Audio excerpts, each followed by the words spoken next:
నీకున్నదాన్ని తలుచుకో, నీకున్న వాటిని తలుచుకో, నీతో ఉన్న వారిని తలుచుకో, నువ్వు కలిగి ఉన్న వాటిని తలుచుకో. అది నీ ఉద్యోగం కావచ్చు, వ్యాపారం కావచ్చు, భార్య కావచ్చు, భర్త కావచ్చు, ఇల్లు కావచ్చు, పిల్లలు కావచ్చు, ఆస్తి కావచ్చు, అంతస్తు కావచ్చు, నీకున్న కొద్దిపాటి బంగారం కావచ్చు, నువ్వు తింటున్న అన్నం కావచ్చు, నువ్వు పొందిన తృప్తి కావచ్చు. వీటిని ఒక్కసారి పరిగణనలోకి తీసుకో.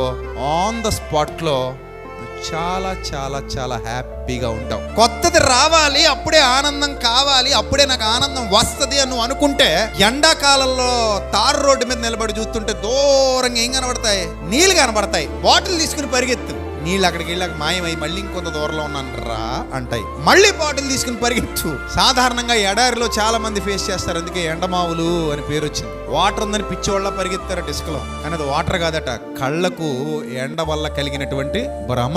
ఇప్పుడు మనం అదే సిచ్యువేషన్లో ఉన్నాం తెలుసా?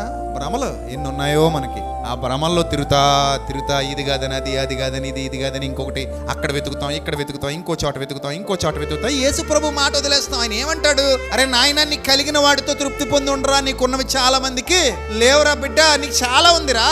అరే నీకు చాలా ఉంది. ఈనాటి కీడు ఈనాటికే చాలు, రేపటిని గూర్చి మీరు చింతించవద్దు. మీకు కలిగిన వాటితో తృప్తి పొంది ఉండండి. ఏ రోజు ఉన్నదాన్ని ఆ రోజు అనుభవించండి, జాగ్రత్తగా కాపాడుకోండి. ఉన్నదాన్ని బట్టి అతిశయించండి, ఉన్నదాన్ని బట్టి ఆనందించండి. నా మీద ఆధారపడండి, నేను చూసుకుంటా అని వాగ్దానం చేశాడు.